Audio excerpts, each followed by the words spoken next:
তো মিত্র, শ্রী চৈতন্য মহাপ্রভু অন্তর্ধান রহস্য, হ্যাঁ, এই ব্যাপারটা খুবই মানে রহস্যাবৃত ব্যাপার, একটা রহস্যময় ব্যাপার হয়েই রয়ে গেছে। ঠিক আছে, অনেকেই লিখেছে মহাপ্রভুর জীবনী এবং অন্তর্ধান রহস্যের উপর পর্যন্ত অনেকে লিখেছে, কিন্তু আমরা মানব কাকে?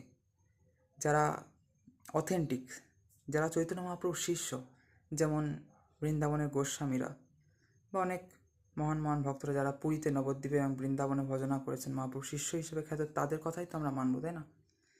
যাই হোক, সেখান থেকে জানা যায় যে পুরীর টোটা গোপীনাথ, পুরীর জগন্নাথ মন্দির এবং পুরীর সমুদ্র তীর, এই তিন জায়গা থেকেই মহাপ্রভু কিন্তু অপ্রকট হয়ে গিয়েছেন, যেটা আমরা চৈতন্য চৈতামৃত, চৈতন্য ভাগবত, চৈতন্য মঙ্গল ইত্যাদি জায়গায় আমরা পাই। ঠিক আছে, তো এই তিন জায়গার ভক্তরাই টোটা গোপীনাথ মন্দিরে, জগন্নাথ মন্দির এবং পুরীর সমুদ্র থেকে পুরীর সমুদ্রের বীচ, সমুদ্রের সৈকত থেকে পুরীর সমুদ্রের দিকে চলে যেতে দেখেছেন মহাপ্রভুকে।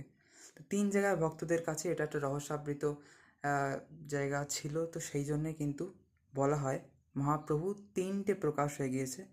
এক, মহাপ্রভু তিন হয়ে জগন্নাথ দেবের সাথে মিলে গিয়েছে, টোটা গোপীনাথের সাথে মিলে গিয়েছে। এই দুই মন্দিরে আমাদের চার ধামের এক ধাম, ভারতের চার ধামের এক ধাম, পূর্বধাম হচ্ছে পুরীধাম। সেই পুরীধামের জগন্নাথের সাথে টোটা গোপীনাথ মন্দির, টোটা গোপীনাথের সাথে, এবং এই যে বঙ্গোপসাগর, পুরীর সমুদ্র সৈকত থেকে সমুদ্রে মিশে গিয়েছেন। তো এইভাবে যেমন অযোধ্যায় সরয়ূ নদীতে শ্রীরামচন্দ্র জল সমাধি নিয়েছেন, তেমন জল সমাধিও নিয়েছেন, আবার বিগ্রহের সাথেও মিলে গিয়েছেন। যেমন বলে মীরাবাই বিগ্রহের সাথে মিলে গিয়েছেন, কেউ বলে দ্বারকায়, কেউ বলে বৃন্দাবনে, যাই হোক আর কি। তো সব তথ্য তো সবসময় আর মানে যথাযথ থাকে না, এডিট হয়, কিছু বিকৃত হয়। যাই হোক বন্ধুরা, সবাই খুব ভালো থাকবেন। সবাইকে বন্ধুরা হরে কৃষ্ণ, রাধে রাধে, নিতাই গৌর সীতানাথ প্রেমানন্দে, হরি হরি বল। জয় শ্রী পার্বতী মহাদেব কি জয়। জয় সীতারাম, জয় শ্রী রাধেশ্যাম, জয় শ্রী পার্বতী মহাদেব, জয় শ্রীরাম। মিত্র সবাইকে হর হর মহাদেব, ওম নমঃ শিবায়। শিবরাত্রি আশা করি সকলে ভালোই কাটিয়েছেন। ঠিক আছে বন্ধুরা, সবাইকে হরে কৃষ্ণ, রাধে রাধে। জয় শ্রী বৃন্দাবন ধাম কি জয়, শ্রী নবদ্বীপ ধাম কি জয়।